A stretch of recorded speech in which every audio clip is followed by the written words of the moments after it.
Assalamualaikum warahmatullahi wabarakatuh. Perkenalkan, saya Istiqolah, NPM 18 14 22 10 17 dari Ilmu Kelautan 2018. Saya Muhammad Fatin Khairi, NPM 19 14 20 10 26, Program Studi Sumber Daya Akuatik 2019. Saya Siva Wiwi Widayanti, NPM 19 14 20 10 29 dari Program Studi Sumber Daya Akuatik 2019. Jurusan Perikanan dan Kelautan, Fakultas Pertanian, Universitas Lampung. Di sini kami akan melaporkan kegiatan wisata bahari di Mutiara Carita, Kecamatan Carita, Desa Carita, Kabupaten Pandeglang, Dan penangkapan ikan di Desa Teluk, Kecamatan Labuan, Kabupaten Pandeglang. Selamat menyaksikan. Di Provinsi Banten, tepatnya di Kabupaten Pandeglang, Kecamatan Carita, terdapat sebuah daerah yang menyimpan pantai yang begitu indah. Pantai ini memiliki air laut yang jernih dan biru, serta menawan memanjakan mata, membuat kita ingin berlama-lama di Carita. Pantai ini sering disebut sebagai surga kecil di pesisir Banten. Pantai ini bernama Mutiara Carita.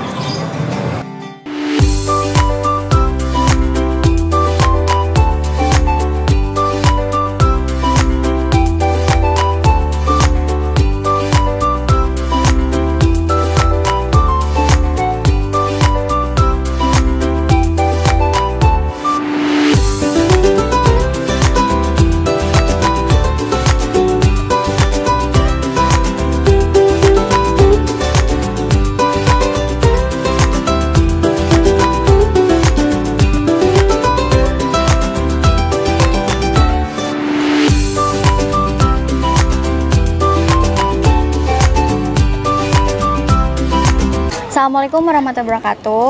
Di sini saya akan mewawancarai salah satu pegawai yang bekerja di Mutiara Carita.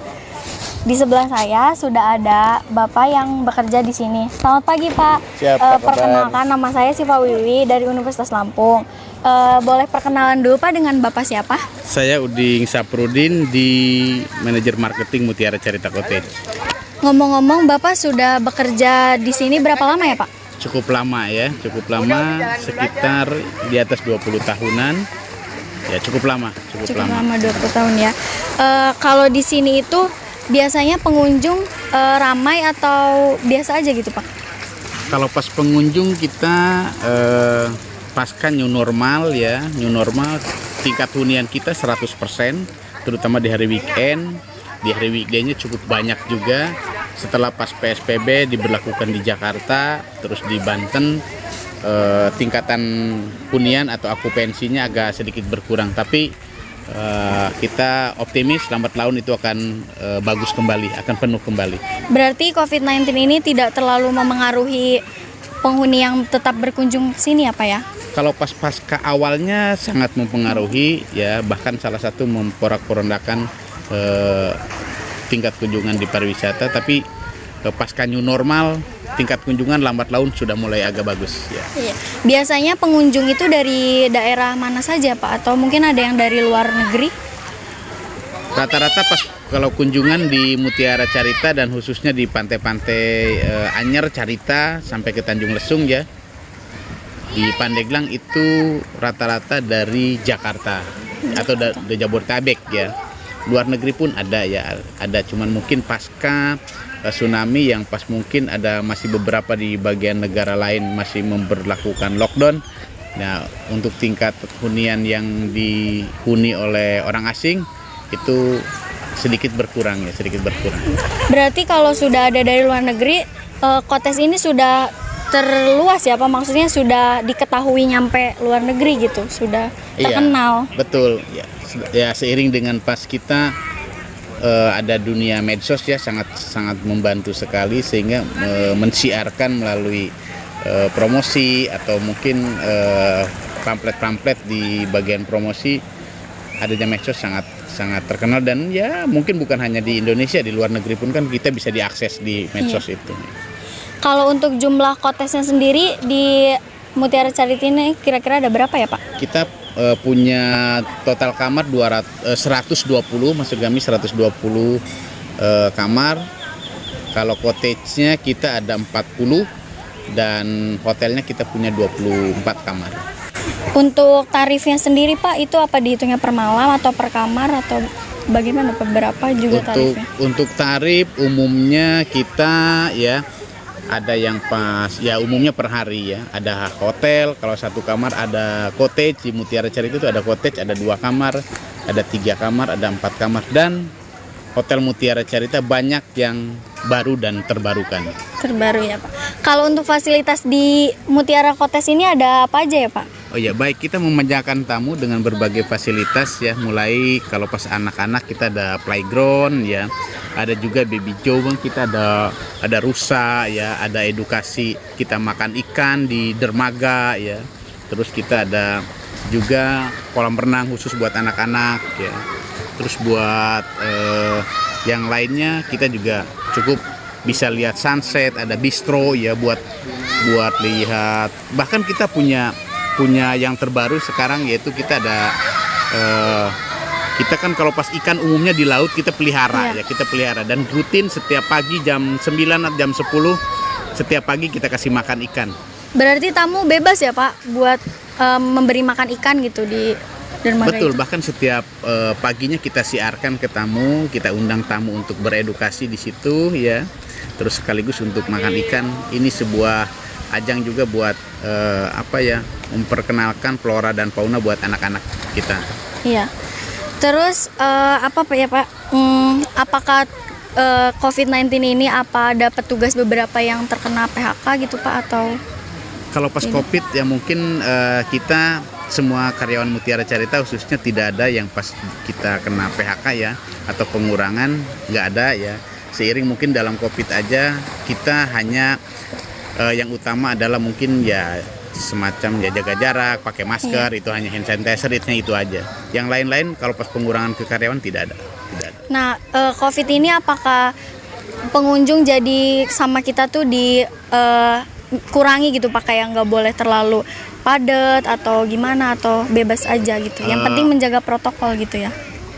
Kalau pas dari jumlahnya saja mungkin ya, artinya karena enaknya begini, di Mutiara Carita itu kan ada beberapa cottage ya, antara cottage atau villa yang satu dengan yang lainnya berjauhan. Jadi Mutiara Carita cocok sekali pas buat melakukan selain bersantai, kita juga kan antara cottage dengan cottage yang lain jadi berjauhan. Buat standar buat COVID itu yang dianjurkan untuk jaga jarak sangat pas di Mutiara. Sangat pas ya Pak di Mutiara. Berarti Mutiara ini cocok gitu untuk liburan baik keluarga maupun bersantai-santai gitu ya Pak ya. Seperti itu ya, cocok, sangat cocok. Kebetulan pas di Mutiara Carita juga kan di samping pas begitu kita langsung berhadapan dengan laut, kita juga kan dianjurkan untuk berjemur. Nah, dermaga itu salah satunya kita bisa buat berjemur. Ya, buat berjemur, cukup bagus.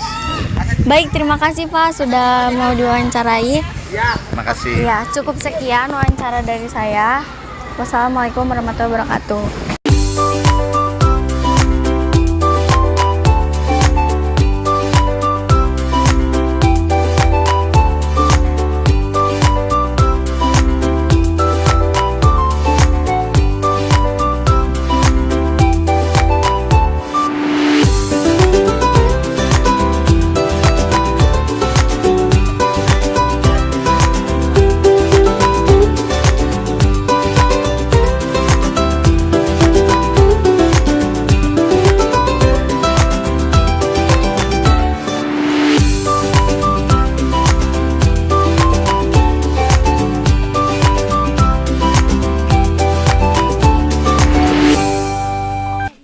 Saat ini saya sedang berada di Mutiara Carita Cottage dan saya akan mewawancarai salah satu pengunjung yang ada di sini.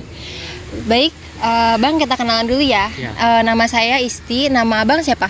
Nama saya Daniel. Oke, Bang Daniel asalnya dari mana nih? Asal saya dari Tangerang. Oh, dari Tangerang ya. Kalau misalnya Kakak di sini udah berapa lama? Saya dari di sini tuh sejak kemarin, Mbak. Oh, berarti menyewa fasilitas yang ada di sini tentunya. Iya. Oh, oke. Kalau misalnya boleh tahu nih Kak, Kakak tahu tempat ini dari mana ya? Nah, saya tahu tempat ini tuh dari Instagram, Mbak. Nah, kemudian saya lihat-lihat tuh teman-teman saya. Nah, teman-teman saya banyak sekali datang ke sini. Nah, pas saya lihat oh ini tuh Mutiara Carita. Nah, terus saya buka Instagramnya, oh iya, habis itu saya cari lokasinya, kesini deh. Jadi memilih tempat ini karena mungkin lokasinya lebih bagus Iya. dan strategis gitu ya. Kalau misalnya dari kemarin berarti fasilitas apa aja nih Kak yang udah Kakak dapet dari Mutiara Carita ini? Ya seperti penginapan sih, saya penginap di cottage, terus sarapan pagi juga ada, terus dinner paling waktu malam sih, terus kayak renang, kolam renang, banyak sih yang nggak bisa disebutin satu-satu, mendingan datang ke sini aja deh, buktiin gitu. Wah mantap sekali ya. Oke Kak, jadi menurut Kakak nih ya, gimana sih keadaan wisata yang ada di Mutiara Cottage ini? Cukup ramai, banyak sekali pengunjung yang berdatangan, saya lihat sih ada yang dari luar kota, ramai. Terus pemandangannya juga sih bagus banget di sini tuh, masih bersih, asri, lautnya juga bagus. Sangat puas sekali sih saya berkunjung ke sini. Jadi Kak, dari semua fasilitas yang Kakak dapatkan, terus juga pemandangan dengan view yang luar biasa ini, sesuai nggak dengan biaya yang Kakak keluarkan? Menurut saya sih sangat sesuai lah dengan biaya yang segitu. Saya mendapatkan, ya pokoknya nggak bisa dijelasin dengan kata-kata sih. Mendingan kata saya tadi itu, datang aja ke sini, buktiin gitu betapa indahnya Mutiara Carita Cottage ini. Oke, baik. Kalau misalnya makanan dan minuman di sini itu menurut Kakak tergolong murah atau sedang atau relatif mahal? Ya namanya juga kan kita di sini ya, menurut saya sih ya wajar sih, mahal tapi wajar gitu, nggak murah juga, tapi sebanding lah dengan makanannya itu, ya menurut saya enak juga, terus dari tampilannya juga bagus-bagus gitu. Ngomong-ngomong nih Kak, Kakak kesini sama siapa? Saya kesini sama keluarga, kebetulan keluarga saya lagi ada di dalam kamar. Saya lagi jalan-jalan aja sih sendiri di sini, lagi nikmati view di sini. Biasanya Kak kalau misalnya aktivitas di malam hari itu di sini tuh sepi atau malah makin ramai Kak? Nah justru itu, di sini tuh malam itu rame banget, apalagi yang di dermaga gitu ya, itu ada kayak dinner gitu, bagus banget, kayak ada lampu-lampunya, pokoknya indah banget sih kalau malam itu. Spot-spot apa aja sih Kak yang pernah Kakak foto di sini? Ya spot foto kayak di dermaga sana, jembatan, di sini juga bagus, di depan ada, banyak banget sih spot foto di sini itu. Kalau dikasih kesempatan ya kayak untuk ada di sini, Kakak bakal kesini lagi nggak sih kira-kira? Ya pasti saya bakal kesini, dan saya pasti akan ajak teman-teman saya yang belum pernah kesini itu. Oke, mantap sekali ya. Terus pertanyaan terakhir nih Kak dari saya, kesan pesan atau masukan untuk Mutiara Carita Cottage ini gimana nih Kak? Ya kesan saya sih ya sangat memuaskan sih, saya liburan di sini. Pesannya sih jadi dijaga lah gitu, jangan sampai gimana ya, jadi yang seperti ini gitu, ini udah bagus itu. Terakhir lagi nih Kak, kalau misalnya dalam segi tatanan, karena ini lagi COVID ya, Iya. ini menurut Kakak udah termasuk menjaga social distancing nggak sih Kak? Ya di sini ya ditetapkan kita harus wajib memakai masker, di depan juga kita dicek suhu gitu. Kita menerapkan social distancing juga sih di sini. Pokoknya aman sih, sesuai protokol kesehatan. Oke, makasih banyak ya Kak atas Ya, waktunya. sama-sama. Itu adalah wawancara singkat kami dari salah satu pengunjung yang berada di Mutiara Villa Cottage. Jadi buat kalian yang mau datang ke sini, silakan datang ke sini ya.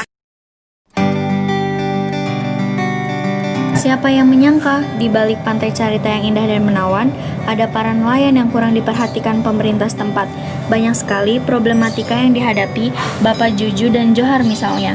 Beliau yang sudah puluhan tahun lamanya mengarungi lautan yang luas, namun tak kunjung sejahtera. Masih banyak mengharapkan uluran tangan berupa bantuan, namun tak kunjung didapatkan.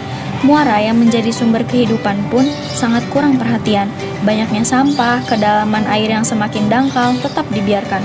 Pohon bakau yang menjadi bagian penting dari muara tidak terlihat di mana-mana. Maka, ini menjadi bagian dari tugas kita sebagai mahasiswa untuk menyampaikan jeritan hati para nelayan. Halo, selamat siang. Saya Muhammad Fatin. Saat ini sedang berada di kampung Kampung Carita di tempat pelelangan ikan, Pak ya. Mohon. Saat ini saya sedang bersama salah satu nelayan. Punten Pak, nama Bapak siapa? Juju Pak Juju Setiadi. Pak Juju Setiadi dan Pak Johar. Baik Pak, sudah berapa lama Bapak menjadi nelayan? Ya, belasan tahun, 15 tahun lah. 15 tahun kurang lebih. Pak Johar? Ada 20 Sekitar tahun. 20 tahun. Lumayan sudah lama ya Pak ya? Iya. Minimal 20 tahun yang ini. Iya, lebih minimal. Jadi profesi sebagai nelayan ini Bapak sebagai profesi utama apa sebagai sampingan atau gimana Pak? Utama. Sampingan utama. Sebagai utama. Apakah selain sebagai nelayan Bapak mempunyai pekerjaan profesi Nggak ada. sampingan? Nggak ada. Khusus nelayan.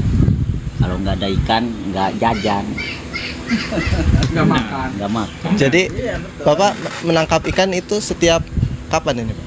Tiap hari kalau lagi ada. Kalau nggak ada ini 5 bulan nggak berangkat ke laut. Kenapa itu Pak? Nggak ada ikannya. Diambil pengambilannya kurang. Bekal juga nggak kembali. Kan harus pakai bekal berangkat gitu. Biasanya Bapak menangkap ikan apa Pak? Terinasi. Terinasi. Ini mah terinasi. Kalau ini Kalau Bapak? Kalau Bukan lagi. Bapak bukan lagi basing. Basing. Ada kakap merah, ada rong simbah kue, kue, ada tengiri gitu, ada bentong gitu lah. Oh, macam-macam itu. Ada kembung gitu. Mancing ini mancing. Kendala apa Pak yang dialami saat menangkap ikan? Kendala itu apa? Apa masalah yang dihadapi saat Bapak melaut menangkap ikan? Maksudnya ketika Bapak menangkap ikan apa kendalanya? Bukan kendala itu nggak ngerti. Misalkan cuacanya buruk, gangguan. Tuh kemarin itu ya cuaca buruk tuh Banteng itu ya. Itu sampai dari laut itu pulang Pak 2 hari juga nggak kuat angin Terlalu kencang. itu nggak sampai nggak kebayar modal. Itu cuaca buruk menyebabkan ikan Nggak ada Pak. nggak ada ya. Tangkapan paling banyak kira-kira berapa? Tangkapan ikan Iya. ya kadang-kadang gitu ada kalau ambil ikan itu ya bayarannya apa ini? Tuh bayaran di lelang itu ya kadang-kadang ada 5 juta, yang dapat mah ada yang 20, ada yang 15 gitu, enggak ini apa enggak segitu aja, enggak matok, enggak. Soalnya modalnya gede. Modalnya gede. Modalnya itu hampir 5 juta sekali berangkat. Pak. Iya, 5 juta, ada yang 4 juta gitu, ada yang 6 juta gitu. Itu selama 4 hari. 4 hari 5 hari lah kalau Patokannya 5. 5 patokan 5 Maksimal 5. 5 hari itu. Biasanya Bapak menangkap ikan menggunakan alat tangkap apa Pak? Pancing. Iya, cuman pancing doang. Pancing nggak pakai jaring, nggak pakai apa ya, nggak pancing khusus pancing itu. Kalau dia kalau ini jaring. Ini mah jaring ini. Bapak jaring. Jaring Bukan payang jaring itu. teri. Jaring buat teri itu Pak. Teri itu Jaring bukan payang. Tri Medan itu. Biasanya saat menangkap ikan itu kan selama 4 hari 5 hari Pak ya. Itu setelah itu emang pesanan Pak ikannya apa dilelang? Lelang. Di pelelangan. Iya, di pelelangan, dilelang ikannya. Nggak pesanan, lelang itu. Kan ini lagi ini Pak banyak corona Pak ya. Apa dampaknya pada nelayan Pak? Nggak ada. Nggak ada. Jadi nggak ada dampaknya Pak ya? Nggak ada. Paling Kalau corona itu emang ada dampak ikan-ikan murah. Tapi ikan-ikan lagi murah ini. Murah. ikan-ikan jadi murah Pak ya? Iya. Sehingga Sepi. perputaran modalnya jadi sulit Pak ya? Berkurang. Iya. Berkurang. Sudah kurang. Ini itu apa? Bukan tidak ada dampak. Lagi Dampaknya- ini. dampaknya Dapat besar. sedikit, modalnya banyak, ikannya kurang tarik gitu. Masalahnya ini lagi corona di Jakarta nih. Yang jualan-jualan ikan asin juga nggak ada tamu mah, nggak ada yang jualan. Gitu. Terus apa harapan Bapak untuk pemerintah, Pak, terhadap perhatian kepada para nelayan, Pak? Nggak ada apa-apa, Pak. Ini nelayan apa kayak itu kan di TV itu di daerah orang mah itu bantuan apa saja ada, tapi kalau di sini Carita nggak ada. Carita kurang, berarti pemerintah belum masuk sini, Pak ya? Banyak pemerintah masuk sini, tapi ada yang kebagian, ada yang enggak. Jadi tidak merata, Pak? Tidak merata.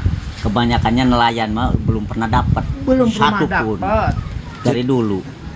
Belum pernah aja Buddha. Kalau ngomong kasarnya nelayan ya, kalau umpama daripada nggak dapat nih nelayan ya apa bantuan, mendingan gua ada sekalian. Karena apa? Belum pernah mencicipi gitu dari dulu juga. Yang penting harga yang sembako murah, stabil. Gitu. Belum ada bantuan pernah belum pernah dari dulu nih, apalagi belum, ini udah belum. Tuh muara tuh, lihat aja tuh. Muara aja nggak dipedulikan. Iya, Pak. Ya kebanyakan dangkal. Mendingan ini dikeruk, nggak ada bantuan sekalian cari. Dikeruk ini. Soalnya belum pernah dapat, belum pernah mencicipi. Kalau bantuan. Betul, jadi sana jangan di apa katanya. Di sini mah belum pernah dangkal aja ini. Nelayan kebilang nelayannya doang. Kadangkala yang dapat itu bukan nelayan. Benar. Orang darat. Gitu. Berarti belum ini, Pak ya. Apa pesan Bapak untuk pemerintah, Pak? Ada pesan, Pak? Pesan? Ya pesannya mah begini, Pak. Tuh ada pokoknya muara aja, keruk. Muara yang keruk. Ya kalau bisa ini lagi pasang bantuan nih. Itu nelayan itu supaya biasanya udah mendorong itu nggak bisa keluar. Kan waktu kemarin tuh ngedengar di TV ya, nelayan itu satu nelayan satu perahu dapat 15 juta bantuan. Kok kenapa di cerita mah nggak ada ini? Tuh ngecoplak saya di pelelangan. Nggak ada ini, kenapa? Tuh, padahal hasil nelayan itu ada. Iya, Pak. Hasil nelayan ada, dipotong itu apa? 5%. Tuh, kan bantuan mah nggak ada. Kok kenapa di daerah orang-orang mah ini? Segala satu nelayan 15 juta katanya. Jaring. Kan di sini nggak ada. Jaring apa saja di Labuan tuh seperti sampai di sumur. Ada. Bahkan di sumur mah nggak ada lelang itu, nggak ada TPI, nggak digunakan aja. Ya, tapi bantuan meluncur terus, aneh. Tapi sini mah nggak ada sama sekali. Kalau di sini mah ada ya? Di mana, Pak? Di sini mah ada TPI. Di sini TPI ada. Masih digunakan. Di sini berjalan terus tiap pagi. Jalan ada aja gitu. Nggak tahu banyak, nggak tahu bagus. Tergantung ada ikannya. Baik, Pak. Terima kasih. Sekian wawancara saya dengan salah satu nelayan di Kampung Umbul, Desa Carita, Kecamatan Carita, Kabupaten Pandeglang. Terima kasih. Jadi saat ini kami sedang berada di TPI Teluk, Jalan Pelelangan Ikan, Desa Teluk Labuan. Jadi untuk kalian jangan lupa saksikan.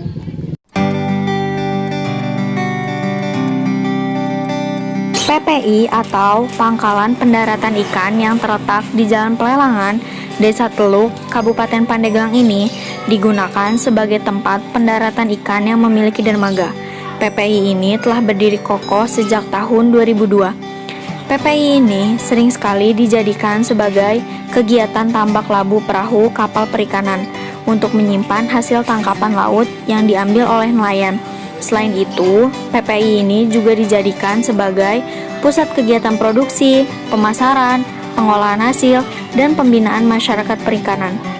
Dan PPI ini juga mencakup sebagai TPI atau tempat pelelangan ikan yang merupakan pasar dan tempat terjadinya transaksi penjualan hasil ikan laut. Di sini kita juga bisa menikmati hasil tangkapan nelayan secara langsung.